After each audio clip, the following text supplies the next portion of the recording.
NRI ਤੋਂ related भाई थले का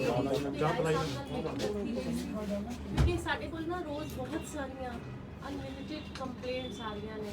ਇਸ ਪਹਿਲੇ ਵੀ ਸਾਡੇ ਕੋਲ ਜਦੋਂ ਮੈਂ ਜੁਆਇਨ ਕੀਤਾ ਸੀ 2018 ਵਿੱਚ, ਜਿਹੜੀਆਂ ਮੇਰੇ ਕੋਲ ਉਦੋਂ ਵੀ ਮੇਰੀ ਜੁਆਇਨਿੰਗ ਤੋਂ ਬਾਅਦ ਬਹੁਤ ਸਾਰੀਆਂ ਕੰਪਲੇਂਟਸ ਇਹਨਾਂ ਲੜਕੀਆਂ ਦੀਆਂ ਸੀ ਜਿਨ੍ਹਾਂ ਵਿਚਾਰੀਆਂ ਨੂੰ ਜਸਟਿਸ ਹੀ ਨਹੀਂ ਮਿਲ ਪਾ ਰਿਹਾ। ਔਰ ਹਾਲੇ ਵੀ ਜਿਹੜੇ ਇਹ ਰੇਸ਼ੋ ਹੈ ਡੇ ਬਾਈ ਡੇ ਸਾਡੀ ਵੱਧਦੀ ਜਾ ਰਹੀ। ਤੇ ਅੱਜ ਜੋ ਲੜਕੀਆਂ ਰਿਗਾਰਡਿੰਗ ਕਿ ਆਪਾਂ ਹੁਣ ਇਹਨਾਂ ਨੂੰ ਇਸ ਕਰਕੇ ਇੱਥੇ ਬੁਲਾਇਆ ਗਿਆ ਸੀ ਕਿ ਆਪਾਂ ਕੀ ਕਰ ਸਕਦੇ ਹਾਂ, ਕਿਉਂ ਇਹਨਾਂ ਦਾ ਕੋਈ ਸੋਲੂਸ਼ਨ ਨਿਕਲ ਨਹੀਂ ਪਾ ਰਿਹਾ। ਕੁਛ ਜਿਹੜੀਆਂ ਕਿ ਡਿਸਟ੍ਰਿਕਟ ਪੱਧਰ ਤੇ ਆਪਾਂ ਕੰਮ ਐਨਆਰਆਈ ਸੈੱਲ ਕਰ ਸਕਦੇ ਨੇ। ਬਹੁਤ ਸਾਰੀਆਂ ਕੰਪਲੇਂਟਸ ਇਹੋ ਜਿਹੀਆਂ ਨੇ ਲੋਕਾਂ ਦੀਆਂ ਕਿ ਜਿੱਥੇ ਲੜਕੀਆਂ ਦਾ ਕਹਿਣਾ ਹੈ ਕਿ ਸਾਨੂੰ ਸੁਣਿਆ ਨਹੀਂ ਜਾਂਦਾ, ਜਿਹੜੇ ਐਨਆਰਆਈ ਸੈੱਲ ਦੇ ਅੰਡਰ ਵਿੱਚ ਆਉਂਦੇ ਨੇ ਉੱਥੇ ਸੁਣਿਆ ਨਹੀਂ ਜਾਂਦਾ। ਇਹ ਕਿਉਂਕਿ ਚਾਹੇ ਐਨਆਰਆਈ ਸੈੱਲ ਇਨ ਮੈਟਰਸ ਨੂੰ ਦੇਖ ਰਿਹਾ, ਪਰ ਬਾਹਰ ਜਿਹੜੀ ਲੜਕੀਆਂ ਦੇ ਨਾਲ ਇੱਥੇ ਪੰਜਾਬ ਦੀਆਂ ਨੇ, ਸਾਡਾ ਤੇ ਕੰਸਰਨ ਨੇ, ਸਾਡੇ ਤੇ ਪੰਜਾਬ ਦੀਆਂ ਬੇਟੀਆਂ ਨੇ, ਮੇਰਾ ਕੰਸਰਨ ਨੇ ਉਹਨਾਂ ਨਾਲ। ਮੇਰੇ ਕੋਲ ਆਉਂਦੀਆਂ ਨੇ ਇੱਕ ਉਮੀਦ ਲੈ ਕੇ, ਉਦੋਂ ਬੜਾ ਮੈਨੂੰ ਬੁਰਾ ਲੱਗਦਾ ਹੈ ਕਿ ਜੋ ਆਪਾਂ ਕਰ ਸਕਦੇ ਹਾਂ ਵੱਧ ਤੋਂ ਵੱਧ ਕਿਉਂ ਨਹੀਂ ਕਰ ਸਕਦੇ। ਕਮਿਸ਼ਨ ਬਹੁਤ ਕੁਛ, ਜੇ ਐਨਆਰਆਈ ਸੈੱਲ ਸਾਨੂੰ ਨਾਲ ਸਪੋਰਟ ਕਰੇ ਤੇ ਕਮਿਸ਼ਨ ਬਹੁਤ ਕੁਛ, ਅੱਜ ਉਹਨਾਂ ਨਾਲ ਕੁਛ ਇਹੋ ਜਿਹੇ ਸੁਜੈਸ਼ਨ ਆਪਸ ਵਿੱਚ ਐਕਸਚੇਂਜ ਕੀਤੇ ਆ। ਉਹਨਾਂ ਨੇ ਮੈਨੂੰ ਕੁਝ ਸੁਜੈਸ਼ਨਸ ਦਿੱਤੀਆਂ ਕਿ ਆਪਾਂ ਇਹ ਕਰ ਸਕਦੇ ਹਾਂ, ਮੈਂ ਵੀ ਉਹਨਾਂ ਨੂੰ ਕੁਝ ਆਈਡੀਆਜ਼ ਦਿੱਤੇ ਨੇ ਕਿ ਇਸ ਤਰ੍ਹਾਂ ਆਪਾਂ ਇਹਨਾਂ ਪ੍ਰੋਬਲਮਸ ਨੂੰ ਬਹੁਤ ਹੱਦ ਤੱਕ ਸੌਰਟ ਆਊਟ ਕਰ ਸਕਦੇ ਹਾਂ। ਪਰ ਇੱਕ ਸ਼ੁਰੂਆਤ ਕਰਨ, ਪਹਿਲ ਕਰਨ ਦੀ ਜ਼ਰੂਰਤ ਹੈ। ਆਉਣ ਵਾਲੇ ਸਮੇਂ ਵਿੱਚ ਡੀਜੀ ਸਾਹਿਬ ਨਾਲ ਇੱਕ 15 ਅਗਸਤ ਤੋਂ ਬਾਅਦ ਇੱਕ ਪੂਰੇ ਪੰਜਾਬ ਦੀ ਐਨਆਰਆਈ ਸੈੱਲ ਦੇ ਹਰ ਡਿਸਟ੍ਰਿਕਟ ਦੇ ਜਿੰਨੇ ਇੰਚਾਰਜ ਨੇ ਉਹਨਾਂ ਦੇ ਨਾਲ ਇੱਕ ਵੱਡੇ ਪੱਧਰ ਦੀ ਮੀਟਿੰਗ ਕੀਤੀ ਜਾਏਗੀ ਤੇ ਇਹਨਾਂ ਤੇ ਇੱਕ ਜਾਂਚ ਵੀ ਕੀਤੀ ਜਾਏਗੀ ਕਿ ਕਿੱਥੇ ਕਿੱਥੇ ਲੜਕੀਆਂ ਦੀ ਜਿਹੜੀਆਂ ਸ਼ਿਕਾਇਤਾਂ ਨੇ ਕਿ ਕੀ ਇਹਦੇ ਤੇ ਕਮੀ ਕਿੱਥੇ ਹੈਗੀ ਹੈ। ਕਮੀ ਐਨਆਰਆਈ ਸੈੱਲ ਵੱਲੋਂ ਹੋਵੇ ਜਾਂ ਜਿਹੜੇ ਉਸ ਲੈਵਲ ਤੇ ਉਸ ਥਾਣੇ ਦੇ ਵਿੱਚ ਜਿਹੜੇ ਐਸਐਚਓ ਨੇ, ਇੰਚਾਰਜ ਨੇ, ਕਿਉਂਕਿ ਕੁਝ ਬੱਚੀਆਂ ਦੇ ਇੱਦਾਂ ਦੇ ਐਲੀਗੇਸ਼ਨ ਨੇ, ਉਹ ਇੱਕ ਜਾਂਚ ਦਾ ਵਿਸ਼ੇ ਹੈ। ਮੇਰਾ ਬੜਾ ਕੰਸਰਨ ਹੈ, ਮੇਰਾ ਕੰਸਰਨ ਹੈ ਕਿ ਕਿਤੇ ਨਾ ਕਿਤੇ ਸਿਚੁਏਸ਼ਨ ਜਿਹੜੀ ਹੁੰਦੀ ਹੈ ਲਾਅ ਐਂਡ ਆਰਡਰ ਤੇ ਵੀ ਆ ਕੇ, ਮੈਂ ਨਹੀਂ ਚਾਹੁੰਦੀ ਇਹ ਸਥਿਤੀ ਆਉਣ ਵਾਲੇ ਸਮੇਂ 'ਚ ਹੋਰ ਵਿਗੜੇ। ਕਿਉਂਕਿ ਜਿਹੜਾ ਹੁਣ ਸਮਾਂ ਇਹ ਸਾਡੇ ਯੂਥ ਨੂੰ ਲੈ ਕੇ, ਲੜਕੀਆਂ ਦਾ ਤਾਂ ਜਿਹੜੀਆਂ ਵਿਚਾਰੀਆਂ ਹਜ਼ਾਰੋਂ ਦੀ ਤਾਦਾਦ ਵਿੱਚ ਬੱਚੀਆਂ ਬੈਠੀਆਂ ਹੋਈਆਂ ਨੇ ਇਸ ਟਾਈਮ, ਜਿਨ੍ਹਾਂ ਨੂੰ ਮੁੰਡੇ ਵਿਆਹ ਕਰਕੇ, ਬੱਚੇ ਪੈਦਾ ਕਰਕੇ ਛੱਡ ਕੇ ਵਿਚਾਰੀਆਂ ਸਫਰ ਕਰ ਰਹੀਆਂ ਨੇ, ਪਰਿਵਾਰ ਟੁੱਟ ਚੁੱਕੇ ਨੇ, ਸੁਣਵਾਈ ਕਿਤੇ ਹੈ ਨਹੀਂ। ਪਰ ਇਹਦੇ ਵਿੱਚ ਜੇ ਆਪਣੀ ਇਮੋਸ਼ਨਸ ਨਾਲ ਰਿਲੇਟ ਕਰਕੇ ਕੋਈ ਕੰਮ ਕਰਨਾ ਚਾਹੇ ਤੇ ਬਹੁਤ ਕੁਝ ਕਰ ਸਕਦਾ ਹੈ। ਮੇਰਾ ਸਿਰਫ ਕੰਸਰਨ ਇਹੋ ਹੀ ਹੈ ਕਿ ਮੇਰੇ ਕੋਲ ਕੁਝ ਇੱਦਾਂ ਦੇ ਸੁਝਾਅ ਮੇਰੇ ਕੋਲ ਹੈਗੇ ਨੇ ਜਿਹੜੇ ਮੈਂ ਉਹਨਾਂ ਨੂੰ ਦਿੱਤੇ। ਮੈਨੂੰ ਇਹ ਲੱਗਦਾ ਹੈ ਪਿਛਲੇ ਕੁਝ ਸਮਾਂ 'ਚ ਮੈਂ 3 ਤੋਂ 4 ਕੇਸ ਇੱਕ ਮਹੀਨੇ ਦੇ ਅੰਦਰ ਹੀ ਲੜਕੀਆਂ ਤੋਂ ਰਿਲੇਟਡ ਸੀ ਕਿ ਜਿਹੜੀਆਂ ਪਰਿਵਾਰ ਔਰ ਬੱਚੇ ਸਾਹਮਣੇ ਨਹੀਂ ਆਉਣਾ ਚਾਹੁੰਦੇ, ਕਿਉਂਕਿ ਇਹ ਸਾਡੀ ਸੁਸਾਇਟੀ ਇਸ ਚੀਜ਼ ਨੂੰ, ਮੈਂ ਉਹਨਾਂ ਦੀ ਭਾਵਨਾਵਾਂ ਦਾ ਸਨਮਾਨ ਕਰਨੀ ਆ, ਨਹੀਂ ਅੱਗੇ ਆਉਣਾ ਚਾਹੁੰਦੀ ਹਾਂ। ਪਰਿਵਾਰ ਨਹੀਂ ਆ ਜਿਹਨਾਂ ਚੀਜ਼ਾਂ ਤੋਂ ਲੋਕ ਡਰਦੇ ਰਹਿੰਦੇ ਤੇ ਉਹਨਾਂ ਦਾ ਸਨਮਾਨ ਮੈਂ ਰੋਕ ਲਿਓ। ਬੱਚੀਆਂ ਨੂੰ ਇੱਕ ਨੂੰ ਆਪਾਂ 에ਅਰਪੋਰਟ ਤੋਂ ਪਕੜਿਆ ਪੁਲਿਸ ਦੇ ਸਹਿਯੋਗ ਨਾਲ, ਇੱਕ ਦਾ ਪਾਸਪੋਰਟ ਲੈ ਕੇ ਉਹ ਮੁੰਡਾ ਕੋਰਟ ਮੈਰਿਜ ਨਹੀਂ ਕਰਵਾ ਕੇ ਖੁਸ਼ ਸੀ। ਇਦਾਂ ਦੇ ਕੇਸ ਮੈਂ ਬਹੁਤ ਸਾਰੇ ਸੀ। ਮੈਂ ਬੀਇੰਗ ਚਲੋ ਚੇਅਰਪਰਸਨ ਨਾ, ਮੇਰਾ ਫਰਜ਼ ਬਣਦਾ ਹੈ, ਲੋਕਾਂ ਦੀ ਹੋਪ ਜੁੜੀ ਹੋਈ ਹੈ, ਮੈਂ ਆਪਣੀ ਡਿਊਟੀ ਇਮਾਨਦਾਰੀ ਨਾਲ ਨਿਭਾ ਰਹੀ ਹਾਂ। ਜੇ ਥੋੜਾ ਜਿਹਾ ਇਮੋਸ਼ਨਸ ਨਾਲ ਰਿਲੇਟ ਕਰਕੇ, ਬੜਾ ਸੰਜੀਦਾ ਮੁੱਦਾ ਹੈ। ਪੰਜਾਬ ਦੀ ਜਿਹੜੀ ਸਾਡੀ ਪੋਪੂਲੇਸ਼ਨ ਹੈ, ਪੰਜਾਬ ਦੇ ਜਿਹੜੇ ਲੋਕ ਨੇ, ਮੋਸਟ ਆਫ ਦਾ ਹਰ ਫੈਮਿਲੀ ਚੋਂ, ਪਿੰਡਾਂ ਚੋਂ ਇੱਕ ਬੱਚਾ ਬਾਹਰ, ਕਿਸੇ ਦੀ ਲੜਕੀ, ਕਿਸੇ ਦਾ ਲੜਕਾ। ਜੇ ਇਹ ਧੋਖੇ ਨਾਲ ਜੁੜ ਜਾਏਗਾ ਤੇ ਸਮਝ ਲਓ ਤੁਸੀਂ ਵੀ ਦੇਖੋ ਕਿ ਕਿੰਨੇ ਪਰਿਵਾਰ ਇਸ ਟਾਈਮ ਦੁੱਖ ਵਾਲੀ ਪੋਜੀਸ਼ਨ ਵਿੱਚ ਨੇ। ਜੋ ਰੀਸੈਂਟਲੀ ਮਾਮਲਾ ਹੋਇਆ ਬਰਨਾਲਾ ਵਿੱਚ, ਇੱਕ ਬੱਚੇ ਨੇ ਜਾਨ ਦੇ ਦਿੱਤੀ, ਇੱਦਾਂ ਦੀਆਂ ਹੋਰ ਕੰਪਲੇਂਟਸ ਆਉਂਦੀਆਂ। ਮੈਂ ਨਹੀਂ ਚਾਹੁੰਦੀ ਸਾਡੀ ਪੰਜਾਬ ਦੀ ਸਿਚੁਏਸ਼ਨ ਆਉਣ ਵਾਲੇ ਸਮੇਂ 'ਚ ਜਿਹੜਾ ਸਮਾਜਿਕ ਤਾਨਾ ਬਾਨਾ ਹੈ, ਜਿਹੜੀ ਇੱਕ ਸਿਚੁਏਸ਼ਨ ਲਾਅ ਐਂਡ ਆਰਡਰ ਤੇ ਵੀ ਆ ਕੇ ਡਿਪੈਂਡ ਕਰਦੀ ਹੈ। ਸਰਕਾਰਾਂ ਦਾ ਕੀ ਰੋਲ ਹੈ, ਉਹ ਇੱਕ ਤਸਵੀਰ ਮੈਂ ਸਰਕਾਰ ਦੇ ਨਾਲ ਮਿਲ ਕੇ, ਮੈਂ ਕਿਸੇ ਨੂੰ ਕ੍ਰਿਟਿਸਾਈਜ਼ ਨਹੀਂ ਕਰ ਰਹੀ, ਬਟ ਜਿੱਥੇ ਜਿੱਥੇ ਪੋਲੀਟੀਕਲ ਨੁਮਾਇੰਦੇ ਨੇ ਕਿਸੇ ਵੀ ਪਾਰਟੀ ਦੇ ਹੋਣ, ਉਸ ਤਸਵੀਰ ਨੂੰ ਮੈਂ ਸਾਫ਼ ਕਰਨਾ ਚਾਹੁੰਦੀ ਹਾਂ ਜਿਹੜੀ ਧੁੰਦਲੀ ਹੈ। ਮੇਰਾ ਕੰਸਰਨ ਹੈ ਇਹ ਕਿ ਜਿਹੜੀ ਪੰਜਾਬ ਦੀ ਧੀਆਂ ਨੇ, ਪੰਜਾਬ ਦਾ ਯੂਥ ਹੈ, ਸਮਾਂ ਇਹੋ ਜਿਹਾ ਹੈ ਉਸ ਸਿਚੁਏਸ਼ਨ ਨੂੰ ਕੰਟਰੋਲ ਕੀਤਾ ਜਾਏ। ਨਹੀਂ ਤਾਂ ਜਿਸ ਤਰ੍ਹਾਂ ਪੰਜਾਬ ਸਫਰ ਕੀਤਾ ਹੈ ਪੰਜਾਬ ਨੇ, ਜਿਹੜਾ ਮੈਂ ਟਾਈਮ ਟੂ ਟਾਈਮ ਕਹਿੰਦੀ ਰਹਿੰਦੀ ਹਾਂ, ਉਸ ਸਿਚੁਏਸ਼ਨ ਨੂੰ ਆਪਾਂ ਇਸ ਸਿਚੁਏਸ਼ਨ ਨੂੰ ਹੁਣ ਸੰਭਾਲੀਏ। ਇਹੋ ਜਿਹੇ ਮੁੱਦਿਆਂ ਤੇ ਸਾਰੀ ਪੋਲੀਟੀਕਲ ਪਾਰਟੀਆਂ ਨੂੰ ਇਕੱਠੇ ਹੋ ਕੇ ਇੱਕ ਏਜੰਡਾ ਬਣਾਉਣਾ ਚਾਹੀਦਾ। ਜੇ ਕਮਿਸ਼ਨ ਦੀ ਚੇਅਰਪਰਸਨ ਇੱਕ ਲੇਡੀ, ਚਲੋ ਲੇਡੀ ਹੀ ਬੰਦੀ ਹੈ, ਉਹ ਇਨੀਸ਼ੀਏਟਿਵ ਲੈ ਰਹੀ ਹੈ, ਉਹਦਾ ਕੰਸਰਨ ਹੈ। ਮੈਨੂੰ ਲੱਗਦਾ ਹੈ ਹਰ ਜ਼ਿਲ੍ਹੇ ਦੇ ਵਿੱਚ ਪਰਿਵਾਰ ਨੇ, ਬੱਚੇ ਨੇ, ਪੋਲੀਟੀਕਲ ਨੁਮਾਇੰਦਿਆਂ ਨੂੰ ਸੰਜੀਦਾ ਮੁੱਦਾ ਹੈ। ਇਕੱਠੇ ਮਿਲ ਕੇ ਸਰਕਾਰ ਨਾਲ ਮਿਲ ਕੇ ਤੁਸੀਂ ਕ੍ਰਿਟਿਸਾਈਜ਼ ਕਰੋ, ਡੈਮੋਕ੍ਰੇਸੀ ਹੈ, ਹੋਰ ਮੁੱਦਿਆਂ ਤੇ ਕਰੋ, ਪਰ ਇਹ ਜਿਹੜਾ ਮੁੱਦਾ ਹੈ ਇਹਦੇ ਤੇ ਪੋਲਿਟਿਕਸ ਰਾਜਨੀਤੀ ਨਹੀਂ ਹੋਣੀ ਚਾਹੀਦੀ। ਕਿਆ ਮੈਂ ਕਮਿਸ਼ਨ ਦੀ ਚੇਅਰਪਰਸਨ ਹੋ ਕੇ ਕਦੇ ਵੀ ਕਿਸੇ ਨੂੰ ਪੁੱਛਿਆ ਤੁਸੀਂ ਕਿਸੇ ਪਾਰਟੀ ਤੋਂ? ਮੈਨੂੰ ਬਣਾਇਆ ਕਾਂਗਰਸ ਪਾਰਟੀ ਨੇ ਵੀ, ਸਰਕਾਰ ਹੀ ਅਪਾਇੰਟ ਕਰਦੀ ਹੈ, ਪਰ ਮੈਂ ਕਦੀ ਜਦੋਂ ਮੈਂ ਚੇਅਰ ਤੇ ਬੈਠ ਗਈ ਮੈਂ ਕਦੀ ਕਿਸੇ ਨੂੰ ਨਹੀਂ ਪੁੱਛਿਆ। ਮੇਰੇ ਲਈ ਸਭ ਬਰਾਬਰ ਨੇ। ਅੱਜ ਵੀ ਮੈਨੂੰ ਹੋਰ ਪਾਰਟੀਆਂ ਦੇ ਨੁਮਾਇੰਦੇ ਜਿਹੜੇ ਕਿ ਲੀਡ ਦੇਖ ਰਹੇ ਨੇ, ਹਲਕਿਆਂ ਨੂੰ ਦੇਖ ਰਹੇ ਨੇ, ਅੱਜ ਉਹ ਕੰਪਲੇਂਟਸ ਲੈ ਕੇ ਆਏ, ਮੈਂ ਕਰ ਰਹੀ ਹਾਂ, ਸਭ ਦੀ ਹੈਲਪ ਕਰ ਰਹੀ ਹਾਂ। ਕੰਸਰਨ ਇੰਨਾ ਹੀ ਹੈ ਕਿ ਜਿਹੜਾ ਹੁਣ ਸੰਜੀਦਾ ਮੁੱਦਾ ਹੈ, ਆਉਣ ਵਾਲੇ ਸਮੇਂ 'ਚ ਇੱਕ ਵੱਡੀ ਪੂਰੀ ਸਟੇਟ ਲੈਵਲ ਦੀ NRI ਸੈੱਲ ਦੇ ਇੰਚਾਰਜ ਬੁਲਾਏ ਜਾਣਗੇ, ਮੀਟਿੰਗ ਕੀਤੀ ਜਾਏਗੀ, ਸਰਕਾਰ ਨਾਲ ਗੱਲ ਕੀਤੀ ਜਾਏਗੀ। ਕੁਝ ਨਵੇਂ ਸੁਝਾਅ ADGP ਮੈਨੂੰ ਦੇ ਕੇ ਗਏ ਨੇ, ਉਹਨਾਂ ਦੇ ਨਾਲ ਮਿਲ ਕੇ ਕੁਝ ਸਾਡੀਆਂ ਸੁਜੈਸ਼ਨਸ ਨੇ, DG ਸਾਹਿਬ ਨਾਲ ਗੱਲ ਕਰਕੇ ਆਪਾਂ ਇਹਨੂੰ ਇੰਪਲੀਮੈਂਟ ਕਰਾਂਗੇ। ਜੋ ਨਵੀਆਂ ਸੁਜੈਸ਼ਨਸ ਨੇ, ਜਿੱਥੇ ਪਕੜ ਬਣਾਈ ਜਾ ਸਕਦੀ ਹੈ, ਜਿੱਥੇ ਸਾਨੂੰ ਲੱਗਦਾ ਹੈ ਕਿ ਸਰਕਾਰ ਦੇ ਨੁਮਾਇੰਦੇ ਢਿੱਲਾ ਕੰਮ ਕਰ ਰਹੇ ਨੇ ਜਾਂ ਕੋਈ ਮਾੜਾ ਕੰਮ ਕਰ ਰਹੇ ਨੇ, ਕਮਿਸ਼ਨ ਆਪਣੇ ਸਹਿਯੋਗ ਨਾਲ ਉੱਥੇ ਸਖਤੀ ਵਰਤੇਗਾ ਔਰ ਕਮਿਸ਼ਨ ਦੀ ਨਜ਼ਰ ਰਹੇਗੀ ਕੰਸਰਨ ਯੂਥ ਨੂੰ ਲੈ ਕੇ ਹੈ, ਪੰਜਾਬ ਦੀ ਬੱਚੀਆਂ ਨੂੰ। ਮਨੀਸ਼ਾ ਮੈਮ, ਅੱਜ ਜਿਹੜੀ ADGP ਸਰ ਨਾਲ ਤੁਹਾਡੀ ਮੀਟਿੰਗ ਹੋਈ ਹੈ, ਕਿਉਂਕਿ ਉਹਨਾਂ ਨੇ ਵੀ ਇੱਕ ਡਾਟਾ ਦਿੱਤਾ ਸੀਗਾ 2019-2021 ਕੇਸਿਸ ਵਧੇ ਨੇ, ਲੇਕਿਨ ਉਹਦਾ ਕਹਿਣਾ ਹੈ ਕਿ ਹਾਲਾਂਕਿ ਮਾਮਲੇ ਵੀ ਦਰਜ ਹੋਏ ਨੇ, ਲੇਕਿਨ ਇਹ ਜਿਹੜੀ ਇਨਵੈਸਟੀਗੇਸ਼ਨ ਹੈ ਇਹ ਬਹੁਤ ਵੱਡੀ ਹੁੰਦੀ, ਸਾਰੀ ਚੀਜ਼ਾਂ ਦੇਖਣੀ ਹੁੰਦੀ ਹੈ, ਲੇਕਿਨ ਮਾਮਲੇ ਲਗਾਤਾਰ ਵਧਦੇ ਜਾ ਰਹੇ ਹਨ। ਆਬਵੀਅਸਲੀ ਤੁਹਾਡੇ ਕੋਲ ਵੀ ਲਵਪ੍ਰੀਤ ਤੋਂ ਬਾਅਦ ਕਈ ਇਸ ਤਰ੍ਹਾਂ ਦੇ ਮਾਮਲੇ ਆਏ, ਤੁਹਾਨੂੰ ਲੱਗਦਾ ਕਿ ਇੱਕ ਸ਼ਾਰਟ ਟਾਈਮ ਹੈ, PM ਟਰੂਡੋ ਨੂੰ ਵੀ ਤੁਸੀਂ ਹੁਣ ਮੇਲ ਵੀ ਉਹਨਾਂ ਦਾ ਰਿਪਲਾਈ ਆਇਆ, ਤੁਹਾਨੂੰ ਲੱਗਦਾ ਕਿ ਇੱਕ ਸ਼ਾਰਟ ਟਰਮ में ਸਾਰੀ ਚੀਜ਼ਾਂ ਦੀ ਇਨਵੈਸਟੀਗੇਸ਼ਨ ਕਰਨ ਤੋਂ ਬਾਅਦ ਜਲਦ ਤੋਂ ਜਲਦ ਕਾਰਵਾਈ ਹੋਣੀ ਚਾਹੀਦੀ? ਦੇਖੋ ਸ਼ਾਰਟ ਟਰਮ ਕਿਸ ਦੀ ਕਿ ਚੁਣਾਵ ਸਿਰਤੇ ਨੇ ਕੰਸਰਨ ਹੈ ਵੀ ਤੁਹਾਡਾ ਕਹਿੰਦਾ ਇਹ ਕਹਿ ਰਹੀ ਨਹੀਂ, ਇਹ ਜਿਹੜੀ ਚੀਜ਼ਾਂ ਮੈਮ ਇਹ ਇਲੈਕਸ਼ਨ ਨੂੰ ਲੈ ਕੇ ਨਹੀਂ ਹੈ, ਇਹ ਸਾਰੀ ਚੀਜ਼ਾਂ ਜਿਹੜੇ ਚੀਟਿੰਗ ਤੁਸੀਂ ਕੰਟੈਕਟ ਮੈਰਿਜ ਦੀ ਗੱਲ ਕੀਤੀ ਜਿਹੜਾ ਦਿਖਾ ਰਹੇ ਹੋ ਕਿ ਹੋਰ ਬਾਹਰ ਦੀ ਗਵਰਨਮੈਂਟਸ ਨਾਲ। ਹਾਂ, ਦੇਖੋ ਇਹ ਤੇ ਤੁਹਾਡੀ ਗੱਲ ਬਿਲਕੁਲ ਸਹੀ ਹੈ ਕਿ ਜਿਹੜੀ ਇਹ ਆਪਾਂ ਜਿਵੇਂ ਹੁਣ ਆਪਾਂ ਐਗਜ਼ਾਮਪਲ ਲੈ ਲਈਏ ਬਰਨਾਲੇ ਵਾਲਾ, ਬੱਚੇ ਨੇ ਸੁਸਾਈਡ ਕੀਤਾ, ਜਦ ਤੱਕ ਹਲੇ ਇਹਦੀ ਇਨਵੈਸਟੀਗੇਸ਼ਨ ਜਿਹੜੀ ਹੈ ਸਾਡੀ ਏਜੰਸੀ ਪੁਲਿਸ ਹੀ ਹੈ, ਹੁਣ ਜਿਹੜੀ ਇਹਦੀ ਜਾਂਚ ਹੈ ਨਾ ਉਹ ਵੱਡੇ ਪੱਧਰ ਤੇ ਹੋਣੀ ਚਾਹੀਦੀ ਹੈ, ਚੀਜ਼ਾਂ ਬਾਹਰ ਆਉਣੀ ਚਾਹੀਦੀਆਂ ਨੇ। ਉਸ ਤੋਂ ਬਾਅਦ ਜਿਹੜੀ ਬਾਹਰੋਂ ਲੜਕੀ ਨੂੰ ਵਾਪਸ ਬੁਲਾਉਣ ਦੀ ਪ੍ਰਕਿਰਿਆ ਹੈ ਨਾ ਉਹ ਕਮਿਸ਼ਨ ਨੇ ਨਹੀਂ ਕਰਨੀ, ਇਹ ਲੋਕਾਂ ਨੂੰ ਸਮਝਣਾ ਪਏਗਾ। ਕਮਿਸ਼ਨ ਕੋਈ ਜਜਮੈਂਟ ਨਹੀਂ ਇਹਦੇ 'ਚ ਦੇ ਸਕਦਾ, ਬਟ ਸਰਕਾਰ ਨੂੰ ਇਨਸਟਰਕਸ਼ਨਸ ਦੇ ਸਕਦਾ ਹੈ, ਜੋ ਕਮਿਸ਼ਨ ਦਾ ਰੋਲ ਹੈ। ਸਰਕਾਰ ਆਪਣੇ ਪੱਧਰ ਤੇ ਸਟੇਟ ਗਵਰਨਮੈਂਟ ਇਨੀਸ਼ੀਏਟਿਵ ਲੈ ਕੇ, ਕਿਉਂਕਿ ਇਹ ਇੱਕ ਲਵਪ੍ਰੀਤ ਨਹੀਂ ਹੈ, ਇਹੋ ਜਿਹੇ ਹਜ਼ਾरों ਕੇਸ ਪਏ ਹੋਏ ਨੇ, ਹਜ਼ਾरों ਲੜਕੀਆਂ ਦੇ ਕੇਸ ਪਏ ਹੋਏ ਨੇ। ਸਟੇਟ ਗਵਰਨਮੈਂਟ ਭਾਰਤ ਸਰਕਾਰ ਨੂੰ ਲਿਖੇ, ਸਾਰੀ ਕੰਟਰੀਜ਼ ਦੀ ਇੰਡੀਅਨ ਗਵਰਨਮੈਂਟ ਦੇ ਨਾਲ ਇੱਕ ਡਾਕੂਮੈਂਟ ਸਾਈਨ ਹੋਇਆ ਹੁੰਦਾ, ਜੋ ਸਾਨੂੰ ਟਰੂਡੋ ਜੀ ਨੇ ਵੀ ਜਵਾਬ ਦਿੱਤਾ। ਹਲੇ ਜਿਹੜਾ ਮੇਨ ਜਵਾਬ ਹੈ ਅੱਗੋਂ ਉਹਨਾਂ ਨੇ ਜਿਹੜੀ ਗਵਰਨਮੈਂਟ ਨੂੰ ਰੈਫਰ ਕੀਤਾ, ਜਵਾਬ ਹਲੇ ਆਉਣਾ ਹੈ। ਪਰ ਮੈਨੂੰ ਲੱਗਦਾ ਹੈ ਕਿ ਜਿਹੜੀਆਂ ਬਾਹਰ ਦੀ ਫੋਰਨ ਗਵਰਨਮੈਂਟਸ ਨੇ ਨਾ, ਦੇ ਪੀਪਲ ਆਰ ਵੈਰੀ ਸਮਾਰਟ, ਬਹੁਤ ਇੰਟੈਲੀਜੈਂਟ ਨੇ। ਸਾਡੀ ਪੰਜਾਬ ਦੀ ਕਮਿਊਨਿਟੀ ਬਹੁਤ ਉੱਥੇ ਜਾ ਕੇ ਰੈਵਨਿਊ ਕ੍ਰੀਏਟ ਕਰ ਰਹੀ ਹੈ ਆਪਣੇ ਪੱਧਰ ਤੇ। ਜਦੋਂ ਇਹੋ ਜਿਹੀਆਂ ਚੀਜ਼ਾਂ ਹੁੰਦੀਆਂ ਨੇ, ਸੈਂਸਿਟਿਵ ਮੁੱਦਾ ਹੈ, ਇਹ ਨਹੀਂ ਕਿ ਸਾਡੇ ਲੈਟਰ ਨੇ ਉਹਨਾਂ ਦਾ ਧਿਆਨ ਨਹੀਂ ਦਿਲਾਇਆ, ਸਾਰੀ ਹੋਣੀ ਹੈ ਕਿ ਕਿਸ ਕੰਸਰਨ ਨੇ ਚਾਹਿਆ। ਇਨੀਸ਼ੀਏਟਿਵ ਲਿੱਤਾ ਜਾ ਸਕਦਾ ਹੈ, ਪਰ ਜਦੋਂ ਸੈਂਟਰਲ ਗਵਰਨਮੈਂਟ ਪ੍ਰੈਸ਼ਰ ਬਣਾਏ, ਇੱਥੇ ਭਾਰਤ ਸਰਕਾਰ ਸੰਜੀਦਾ ਮੁੱਦਾ ਹੈ। ਸਾਡੇ ਪੰਜਾਬ ਦੇ ਨਾਲ ਨਾਲ ਆਂਧਰਾ, ਬੜੀ ਸਾਰੀ ਹੋਰ ਸਟੇਟ ਚੋਂ ਮੈਂ ਪੜ੍ਹਦੀ ਰਹਿੰਦੀ ਹਾਂ, ਬੱਚਾ ਬਾਹਰ ਹੈ। ਔਰ ਇਹ ਸਿਰਫ ਇਹ ਤੇ ਚਲੋ ਆਪਾਂ ਮੀਡੀਆ ਦਾ ਬਹੁਤ ਵੱਡਾ ਇਹਦੇ ਚ ਰੋਲ ਹੈ ਕਿ ਅੱਜ ਦੇ ਜਿਹੜੇ ਸਾਡੇ ਯੰਗਸਟਰ ਹੈ, ਮੀਡੀਆ ਹੈ, ਇਹ ਬਹੁਤ ਕੰਸਰਨ ਹੈ। ਪਹਿਲੇ ਇਹ ਚੀਜ਼ਾਂ ਨਹੀਂ ਹੁੰਦੀਆਂ ਸੀ। ਇਹ ਜਿਹੜੀ ਲੜਕੀਆਂ ਸਫਰ ਕਰ ਰਹੀਆਂ ਨੇ, ਤੁਹਾਨੂੰ ਕੀ ਲੱਗਦਾ ਕਿ ਅੱਜ ਹੀ ਮਹੀਨਿਆਂ ਚ ਜਾਂ ਸਾਲ 2 ਸਾਲ ਚ ਮੁੱਦੇ ਕੱਟ ਨਹੀਂ ਹੋਏ? ਇਹ ਸਾਲੋਂ ਦਰ ਸਾਲੋਂ ਬੱਚੀਆਂ ਦੇ ਜਿਹੜੇ ਕੰਸਰਨ, ਅੱਜ ਦੇ ਯੰਗਸਟਰ ਬੱਚੇ ਨੇ ਜਿਹੜੇ, ਉਹਨਾਂ ਦਾ ਇੱਕ ਕੰਸਰਨ ਹੈ ਕਿ ਸਾਡਾ ਜਿਹੜਾ ਪੰਜਾਬ ਹੈ ਕੋਈ ਨਾ ਕੋਈ ਕਿਸੇ ਨਾ ਕਿਸੇ ਦੇ ਨਾਲ ਜੁੜਿਆ ਹੋਇਆ ਇਮੋਸ਼ਨਲੀ।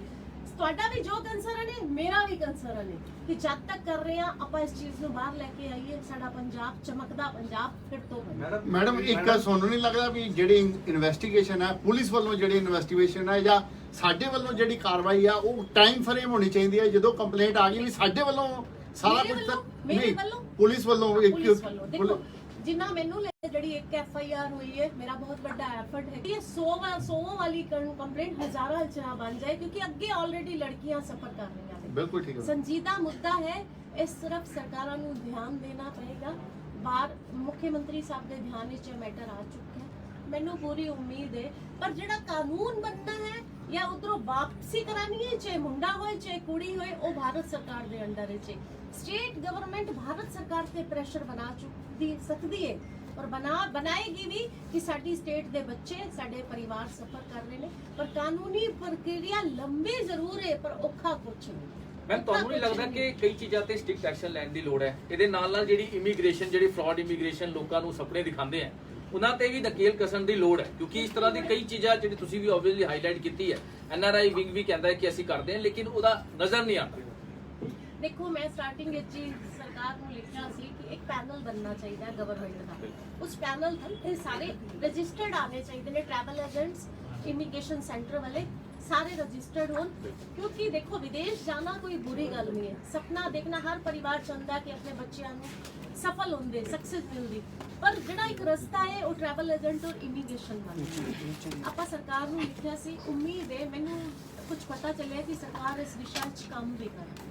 उम्मीद है आने वाले टाइम में जड़े लोग हर फील्ड परफेक्शन किसी चीज नहीं, कुछ अच्छा भी काम कर रहे हैं, कुछ उनका मिसयूज भी कर रहे हैं। बिल्कुल उम्मीद है बन जाएगा जी। मैं राय साहब ਨਾਲ ਕੀ ਗੱਲਬਾਤ ਹੋਈ ਜਿਹਦੇ ਵਿੱਚ ਪੇਰੈਂਟਸ ਵੀ ਇਹਦੇ ਵਿੱਚ ਤੁਸੀਂ ਦੋਸ਼ੀ ਮੰਨਦੇ ਹੋ ਕਿਤੇ ਨਾ ਕਿਤੇ, ਜਾਂ ਜਿਹੜੇ ਸਰਕਾਰੀ ਅਧਿਕਾਰੀ ਨੇ ਜਿਹੜੀਆਂ ਮੈਰਿਜਸ ਕਰਵਾਉਂਦੇ ਨੇ, ਕਿਉਂਕਿ ਉਹਨਾਂ ਨੂੰ ਪਤਾ ਹੀ ਹੁੰਦਾ ਕਿ ਜਿਹੜੇ ਲੋਕ ਗਵਾਹੀ ਭਰਦੇ ਨੇ ਤੇ ਇਹ ਸਾਰਾ ਕੁਝ ਇਹਦੇ 'ਚ ਸਾਰੇ ਇਨਵੋਲਵ ਨੇ, ਸਾਰਿਆਂ ਦੇ ਖਿਲਾਫ ਕੋਈ ਨਾ ਕੋਈ ਐਕਸ਼ਨ ਲੈਣਾ ਚਾਹੀਦਾ ਹੈ।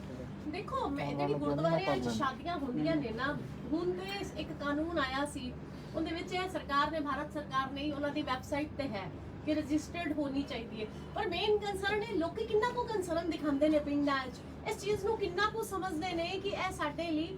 ਮੈਨੂੰ ਤੇ ਲੱਗਦਾ, ਮੈਂ ਤੇ ਇੱਕ ਸਜੈਸ਼ਨ ਵੀ ਦਿੱਤੀ ਸੀ ਕਿ ਜਦੋਂ ਵਿਆਹ ਹੁੰਦਾ ਹੈ ਫੇਰੇ ਤੇ ਲਾਵਾਂ ਦਰਬਾਰ ਸਾਹਿਬ ਵਿੱਚ ਹੁੰਦੀਆਂ ਨੇ, ਪਿੰਡ ਦੇ ਲੱਗਦੇ ਥਾਣੇ ਵਿੱਚ ਰਜਿਸਟ੍ਰੇਸ਼ਨ ਜਿਹੜਾ ਸਰਟੀਫਿਕੇਟ ਹੈ, ਉੱਥੇ ਵੀ ਮੁੰਡੇ ਦਾ ਪਾਸਪੋਰਟ, ਕੁੜੀ ਦਾ ਪਾਸਪੋਰਟ, ਸਾਰੇ ਡਾਕੂਮੈਂਟ ਉੱਥੇ ਵੀ ਸਰਪੰਚ ਲੈਵਲ ਤੋਂ ਲੈ ਕੇ ਜਮ੍ਹਾਂ ਹੋਣੇ ਚਾਹੀਦੇ ਨੇ, ਦਰਬਾਰ ਸਾਹਿਬ ਵਿੱਚ ਵੀ।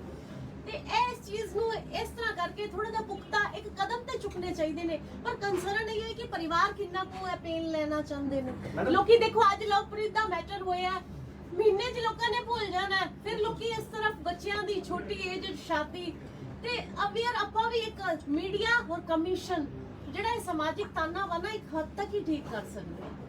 मैडम ਹੁਣ ਤੱਕ ਇਹ ਡਾਟਾ ਨਿਕਲ ਪਾਇਆ ਵੀ ਕਿੰਨਾ ਯੂਥ ਜਾਂ ਕਿੰਨੇ ਲੜਕੇ ਲੜਕੀਆਂ ਬਾਹਰ ਜਾ ਰਹੇ ਨੇ ਹਰ ਸਾਲ, ਕੋਈ ਇਹ ਡਾਟਾ ਹੈਗਾ? ਵੈਸੇ ਪਹਿਲਾਂ ਇਹ ਵਾਲਾ ਡਾਟਾ ਤੁਹਾਨੂੰ NRI ਸੈੱਲ ਤੋਂ ਹੀ ਮਿਲੇਗਾ। ਸਾਡੇ ਕੋਲ ਜਿਹੜਾ ਕਮਿਸ਼ਨਸ ਕੋਲ ਇਹ ਲਵਪ੍ਰੀਤ ਵਾਲੀਆਂ ਜਿਹੜੀਆਂ ਸਾਡੇ ਕੋਲ ਕੰਪਲੇਂਟਸ ਨੇ, ਆਪਾਂ ਤੁਹਾਨੂੰ ਕੱਲ ਇਹਦਾ ਡਾਟਾ ਦੇ ਦਾਂਗੇ। ਲੜਕੀਆਂ ਦੀ ਵੀ ਆਲਰੇਡੀ ਸਾਡੇ ਕੋਲ ਬਹੁਤ ਕੰਪਲੇਂਟਸ ਨੇ, ਆਪਾਂ ਉਹ NRI ਸੈੱਲ ਜੋ ਕਿ ਇਹਨਾਂ ਪਾਰਟਿਕੂਲਰ ਮੈਟਰਸ ਨੂੰ ਦੇਖਦਾ, ਆਪਾਂ ਉਹਨਾਂ ਨੂੰ ਫਾਰਵਰਡ ਕਰ ਦਿੰਦੇ ਆ। ਪਰ ਆਉਣ ਵਾਲੇ ਟਾਈਮ ਵਿੱਚ 15 ਅਗਸਤ ਤੋਂ ਬਾਅਦ ਇਹ ਮੀਟਿੰਗ ਹੋਣੀ ਹੈ ਤੇ ਉਹਦੇ ਚ ਤੁਹਾਨੂੰ ਸਾਰਿਆਂ ਨੂੰ ਵੀ ਆਪਾਂ ਦੱਸਾਂਗੇ ਕਿ ਮੀਟਿੰਗ ਦਾ ਕਨਕਲੂਜਨ। ਇਹਦੇ ਨਾਲ ਹੀ ਮੈਡਮ ਇੱਕ ਜਿਹੜੀ ਕੁਝ ਮਹਿਲਾ ਜਿਹੜੀਆਂ ਕਿਸੇ ਨਾਲ ਕੋਈ ਅਤਿਆਚਾਰ ਹੁੰਦਾ ਜਾਂ ਕੁਝ ਐਵੇਂ ਦੀ ਗੱਲ ਹੁੰਦੀ ਹੈ ਤਾਂ ਥਰੂ ਮੀਡੀਆ ਜਾਂ ਥਰੂ ਕੰਪਲੇਂਟ ਤੁਹਾਡੇ ਕੋਲੋਂ, ਪਰ ਕਈ ਕੇਸਿਸ ਅਜਿਹੇ ਵੀ ਨੇ ਨਾ ਉਹ ਆਪਣੀ ਮਤਲਬ ਇਹ ਨਾ ਹੋਵੇ ਵੀ ਆਪਣੀ ਬੇਇੱਜ਼ਤੀ ਸਮਝਦੇ ਨੇ ਜਾਂ ਕੁਝ ਸਮਝਦੇ ਨੇ ਵੀ ਉਹ ਮੀਡੀਆ ਦੇ ਵਿੱਚ ਨਾ ਤਾਂ ਜਾਂਦੇ ਨੇ ਨਾ ਉਹਦੀ ਕੰਪਲੇਂਟ ਕਰਦੇ ਆ, ਉਹਨਾਂ ਵਾਸਤੇ ਤੁਹਾਡੇ ਵੱਲੋਂ ਕੁਝ ਕੀਤਾ ਜਾ ਰਿਹਾ ਹੈ? ਦੇਖੋ ਬਹੁਤ ਸਾਰੀਆਂ ਫੈਮਿਲੀਜ਼ ਆਈ ਹੋਈ ਨੇ ਜਿਹੜੇ ਆਪਣੇ ਲਈ ਆਵਾਜ਼ ਨਹੀਂ ਚੁੱਕਣਾ ਚਾਹੁੰਦੇ। ਇਹ ਦੇਖਣਾ ਪਏਗਾ। ਦੇਖੋ ਇੱਕ ਲੜਕੀ ਨੇ ਮੈਨੂੰ ਅੱਜ ਸਵੇਰੇ 6 ਵਜੇ ਅਮਰੀਕਾ ਤੋਂ ਫੋਨ ਕੀਤਾ, ਮੈਂ WhatsApp ਚੈੱਕ ਕਰ ਲਈ ਸੀ अर्ਲੀ ਮਾਰਨਿੰਗ ਉੱਠ ਕੇ ਆਪਣਾ ਜਿਹੜਾ ਆਫੀਸ਼ੀਅਲ ਫੋਨ ਤੋਂ। ਉਹ ਲੜਕੀ ਨੇ ਉੱਧਰ ਕੇਸ ਲੜ ਰਹੀ ਹੈ ਅਮਰੀਕਾ 'ਚ, ਉਹਦਾ ਇੱਕ ਬੱਚਾ, ਉਹਦੇ ਹਸਬੈਂਡ ਨੇ ਉਹਦੇ ਨਾਲ ਚੀਟ ਕੀਤਾ, ਲੜਕੀ ਨੇ ਮੁੰਡੇ ਨੂੰ PR ਲੈ ਕੇ ਦੇ ਦਿੱਤੀ। PR ਮਿਲਣ ਤੋਂ ਬਾਅਦ ਇੰਡੀਅਨ ਨੇ ਦੋਨੋਂ, ਪੰਜਾਬ ਦੀ ਬੱਚੀ ਹੈ, ਚੀਟ ਕਰਤਾ, ਉਹ ਛੱਡ ਕੇ ਚਲਾ ਗਿਆ। ਪਹਿਲੇ ਤਾਂ ਇੰਨਾ ਰੋਈ ਮੇਰੇ ਨਾਲ ਕਿਉਂਕਿ ਉਹਨੂੰ ਕਾਨੂੰਨ ਬਾਰੇ ਪੂਰੀ ਨੌਲੇਜ ਸੀ ਕਿ ਹੁਣ ਕੋਰਟ ਵਿੱਚ ਕੇਸ ਹੈ, ਕਮਿਸ਼ਨ ਇਹਦੇ ਵਿੱਚ ਮੇਰੀ ਹੈਲਪ ਨਹੀਂ ਕਰ ਪਾਏਗਾ, ਪਰ ਉਹ ਮੇਰੇ ਨਾਲ ਗੱਲ ਕਰਨਾ ਚਾਹੁੰਦੀ ਸੀ। ਉਹਨੇ ਮੈਨੂੰ ਵੀ ਇਮੋਸ਼ਨਲ ਕਰਤਾ ਜੋ ਉਹਨੇ ਆਪਣੀ ਕਹਾਣੀ ਸੁਣਾਈ। ਮੈਂ ਵੀ ਉਹਦੇ ਨਾਲ ਕੁਝ ਸ਼ੇਅਰ ਕੀਤਾ ਕਿ ਮੈਂ ਤੇ ਆਪ ਬਹੁਤ ਪਰੇਸ਼ਾਨ ਹਾਂ ਕੰਸਰਨ ਨੂੰ ਲੈ ਕੇ। ਇਮੀਡੀਏਟਲੀ ਜਦੋਂ ਮੈਂ ਉਹਨੂੰ ਦੱਸਿਆ ਕਿ ਸਾਡੇ ਕੋਲ ਇੰਨੀਆਂ ਜ਼ਿਆਦਾ ਕੰਪਲੇਂਟਸ ਨੇ, ਉਹਨੇ ਮੈਨੂੰ ਮੋਟੀਵੇਟ ਕਰਨਾ ਸ਼ੁਰੂ ਕਰਤਾ ਕਿ ਮੈਂ ਆਪਣੀ ਲੜਾਈ ਕਿਸ ਤਰ੍ਹਾਂ ਲੜੀ ਹੈ। ਮੈਂ ਬੱਚੀ ਨੂੰ ਕਿਹਾ ਮੈਂ ਤੇਰੇ ਨਾਲ ਇੱਕ ਸੈਸ਼ਨ ਕਰਨਾ ਚਾਹੁੰਦੀ ਹਾਂ ਕਿ ਤੂੰ ਲੋਕਾਂ ਨੂੰ ਇਨਸਪਾਇਰ ਕਰੇਂਗੀ। ਬਹੁਤ ਅੱਛਾ ਲੱਗਾ। ਉਹ ਕਹਿੰਦੇ ਹਜ਼ਾਰੋਂ ਇੱਥੇ ਬੱਚੇ ਏਦਾਂ ਦੇ ਨੇ, ਕੁੜੀਆਂ ਵੀ ਔਰ ਮੁੰਡੇ ਵੀ। ਇਹ ਡਿਪੈਂਡ ਕਰਦਾ ਲੋਕੀ ਆਪਣੇ ਦੁੱਖ ਨੂੰ ਕਿਸ ਤਰ੍ਹਾਂ ਅੱਗੇ ਲੈ ਕੇ ਆਉਣਾ ਚਾਹੁੰਦੇ ਨੇ। ਲੋਕੀ ਜੇ ਇਹ ਸੋਚੀ ਜਾਣਗੇ ਕਿ ਸਾਡੀ ਇਨਸਲਟ ਹੋ ਰਹੀ ਹੈ ਜਾਂ ਕੁਝ ਹੋ ਰਿਹਾ ਹੈ, ਜਦ ਤੱਕ ਤੁਸੀਂ ਸ਼ੇਅਰ ਨਹੀਂ ਕਰੋਗੇ, ਸਾਡੇ ਤੱਕ ਨਹੀਂ ਪਹੁੰਚੋਗੇ, ਪੁਲਿਸ ਤੱਕ ਨਹੀਂ ਪਹੁੰਚੋਗੇ, ਕਦੀ ਤੇ ਜਸਟਿਸ ਮਿਲੇਗਾ, ਕਿਤੋਂ ਤੇ ਮਿਲੇਗਾ। ਇੱਕ ਉਮੀਦ ਤੇ ਰੱਖਣੀ ਪਏਗੀ। ਮੈਮ ਅੱਜ ਅਸੀਂ ਮੀਟਿੰਗ ਕੀਤੀ ਹੈ ਨਰੇਸ਼ਰ ਦੇ ਨਾਲ, ਤਾਂ ਅੱਗੇ ਤਾਲਮੇਲ ਦੋਵਾਂ ਦੇ ਵਿਚਕਾਰ ਬਿਹਤਰ ਹੋ ਸਕੇ, ਚੀਜ਼ਾਂ ਫਾਸਟ ਟਰੈਕ ਹੋ ਸਕਣ, ਉਸ ਨੂੰ ਲੈ ਕੇ ਕੀ ਚਰਚਾਵਾਂ ਕੁਝ ਹੋਣਗੀਆਂ? ਦੇਖੋ ਇਹ ਤੁਹਾਨੂੰ ਸਟਾਰਟਿੰਗ ਵਿੱਚ ਇਹ ਦੱਸਿਆ ਕਿ ਏਡੀਜੀ ਸਾਹਿਬ ਨਾਲ ਗੱਲ ਕੀਤੀ ਹੈ, ਕੁਝ ਸੁਜੈਸ਼ਨਸ ਉਹਨਾਂ ਦੀਆਂ ਸਨ ਕਿ ਆਪਾਂ ਕੀ ਕਰ ਸਕਦੇ ਹਾਂ, ਕਿਉਂਕਿ ਉਹ ਐਨਆਰਆਈ ਸੈੱਲ ਨਹੀਂ ਦੇਖ ਰਹੇ ਨੇ ਤੇ ਸਾਡੀਆਂ ਵੀ ਉਹਨਾਂ ਨੂੰ ਕੁਝ ਸੁਝਾਅ ਦਿੱਤੇ ਗਏ ਕਿ ਆਪਾਂ ਇਹਨੂੰ ਸਿਚੁਏਸ਼ਨ ਨੂੰ ਕੰਟਰੋਲ ਕਰ ਸਕਦੇ ਹਾਂ। ਮੈਂ ਥੋੜੇ ਜਿਹੇ ਉਹਨਾਂ ਨੂੰ ਆਈਡੀਆਜ਼ ਦਿੱਤੇ ਨੇ ਤੇ ਦੋਨੋਂ ਮਿਲ ਕੇ ਇੱਕ ਦੂਸਰੇ ਨਾਲ ਮਿਲ ਕੇ ਕੰਮ ਕਰਾਂਗੇ। ਆਉਣ ਵਾਲੇ ਸਮੇਂ 'ਚ 15 ਤਰੀਕ ਤੋਂ ਬਾਅਦ ਮੀਟਿੰਗ ਕੀਤੀ ਜਾਏਗੀ ਹਾਈ ਲੈਵਲ ਦੀ ਪੂਰੇ ਪੰਜਾਬ ਦੀ। ਉਮੀਦ ਹੈ ਕਿ ਬਹੁਤ ਕੁਝ ਬੈਟਰ ਨਹੀਂ ਕਰਕੇ ਲਵਪ੍ਰੀਤ ਕੇਸ ਤੋਂ ਬਾਅਦ ਕਈ ਮਾਮਲੇ ਤੁਹਾਡੇ ਸਾਹਮਣੇ, ਮੋਸਟਲੀ ਪੰਜਾਬ ਦੇ ਜਿਹੜੇ ਤੁਸੀਂ ਕਿੰਨੇ ਕੁ ਮਾਮਲੇ ਲਵਪ੍ਰੀਤ ਕੇਸ ਤੋਂ ਬਾਅਦ, ਕਿਉਂਕਿ ਇਹ ਹਾਈਲਾਈਟ ਹੋਇਆ ਸੀਗਾ ਕੇਸ। ਦੇਖੋ ਮੈਂ ਰੋਜ਼ ਡੇਲੀ ਆ ਰਹੇ ਨੇ ਮੇਰੇ ਕੋਲ, ਡੇਲੀ ਹੀ ਇਦਾਂ ਦੇ ਮਾਮਲੇ, ਰੋਜ਼ ਹੀ ਕੰਪਲੇਂਟਸ ਆਉਂਦੀਆਂ ਨੇ। ਬਹੁਤ ਸਾਰੇ ਲੋਕ ਪ੍ਰਾਪਰਟੀ ਤੇ ਜਿਹੜੇ ਸਿਵਲ ਕੋਰਟ ਦੀ ਤਰਫ ਦੇਖਦੇ, ਮੈਂ ਪ੍ਰਾਪਰਟੀ ਦੇ ਮੈਟਰ ਨਹੀਂ ਦੇਖ ਸਕਦੀ। ਕੋਰਟ ਦੇ ਮੈਟਰ ਲੋਕ ਬਹੁਤ ਲੈ ਕੇ ਆ ਰਹੇ ਨੇ। ਕੋਰਟ ਕੇਸਿਸ ਜਿਹੜੇ ਮਾਨਯੋਗ ਕੋਰਟ ਹੀ ਦੇਖਦੇ ਨੇ, ਕਮਿਸ਼ਨ ਨਹੀਂ ਦੇਖ ਸਕਦਾ। ਤੇ ਲੋਕਾਂ ਵਿਚਾਰੇ ਪਿੰਡ ਦੇ ਭੋਲੇ ਵਾਲੇ ਲੋਕਾਂ ਨੂੰ ਇਹ ਨਹੀਂ ਪਤਾ। ਤੇ ਕੋਰਟ ਕੇਸ ਆਉਣ ਵਾਲੇ ਸਮੇਂ 'ਚ ਨੈਕਸਟ ਵੀਕ ਸਾਡੀ ਇੱਕ ਬੜੀ ਹਾਈ ਲੈਵਲ ਦੀ ਮੀਟਿੰਗ ਹੋ ਰਹੀ ਹੈ।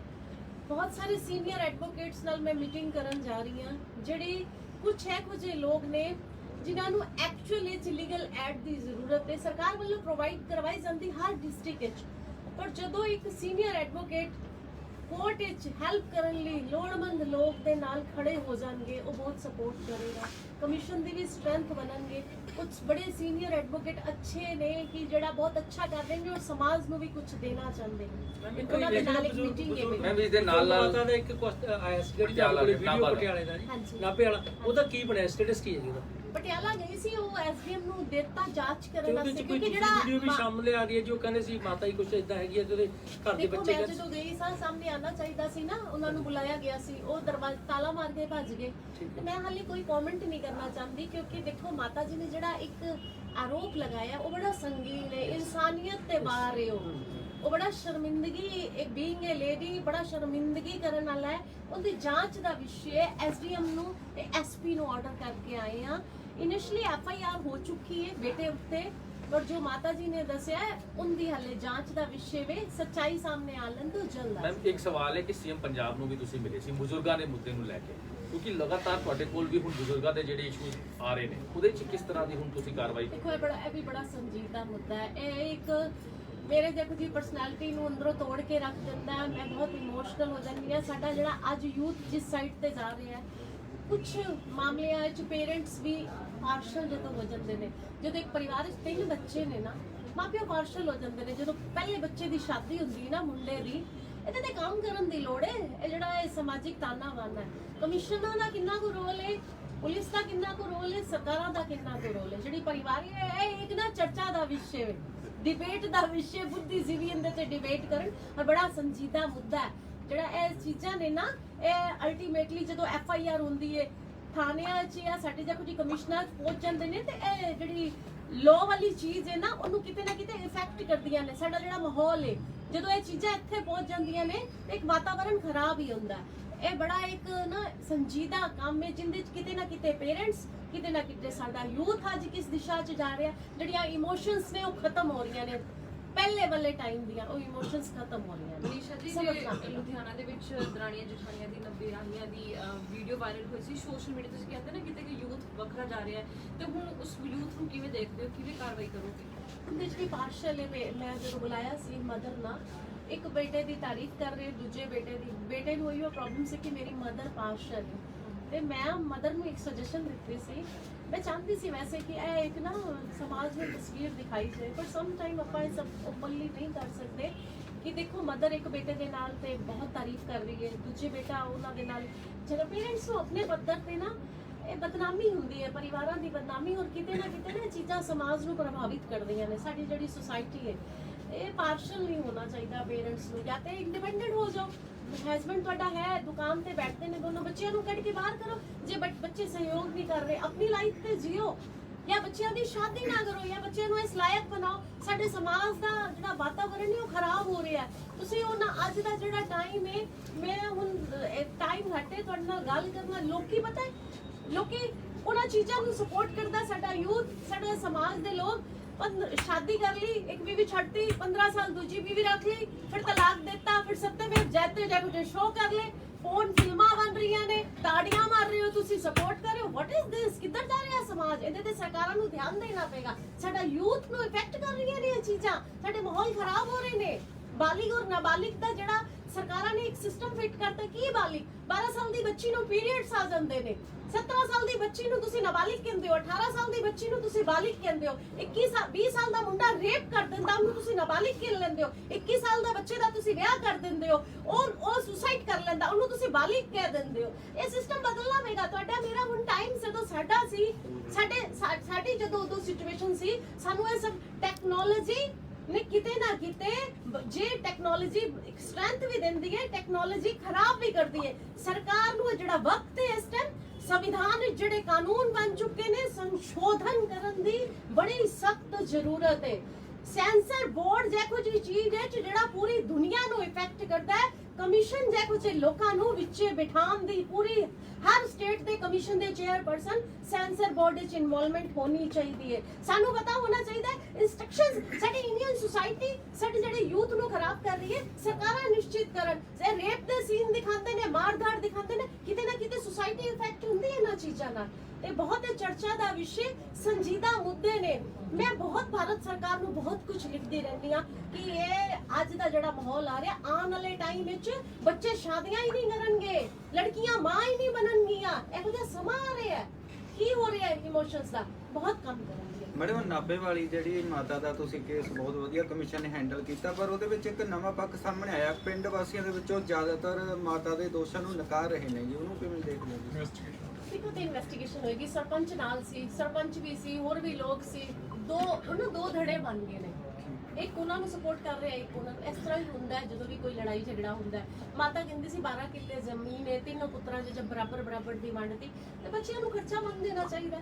ਨਹੀਂ ਬਣ ਰਹੀ। ਸਰਪੰਚ ਸਾਹਿਬ ਨਾਲ ਸਾਡੀ ਗੱਲ ਹੋਈ ਸੀ, ਉਹ ਕਹਿੰਦੇ ਸਾਨੂੰ ਪਤਾ ਨਹੀਂ ਲੱਗਿਆ ਜਦੋਂ ਮੈਡਮ ਨੇ ਆਉਣਾ ਸੀ, ਤਾਂ ਕਰਕੇ ਅਸੀਂ ਜਾਣ ਨਹੀਂ ਬਿਲਕੁਲ ਆ ਪਾਏ। ਸਕਦੇ ਨੇ, ਆਪਣਾ ਪੱਖ ਰੱਖ ਸਕਦੇ ਨੇ। ਮੈਂ ਕਿਹੜੀ ਕੋਈ ਜਜਮੈਂਟ ਦਿੱਤੀ ਹੈ? ਮੈਂ ਤੇ ਬੇਟੇ ਨੂੰ ਬੁਲਾਇਆ ਹੀ ਸੀ ਨਾ। ਕੋਈ ਗੱਲ ਨਹੀਂ, ਮੇਰੇ ਕੋਲ ਕਦੀ ਵੀ ਆ ਕੇ ਆਪਣਾ ਪੱਖ ਰੱਖ ਸਕਦੇ ਨੇ। ਔਰ ਹਮੇਸ਼ਾ ਕਮਿਸ਼ਨ ਨੇ ਕਦੀ ਵੀ ਇੱਕ ਤਰਫਾ ਸੁਣ ਕੇ ਕੋਈ ਵੀ ਕਾਰਵਾਈ ਨਹੀਂ ਕੀਤੀ। ਉਹ ਆਪਣਾ ਪੱਖ ਰੱਖ ਸਕਦੇ। Thank you so much.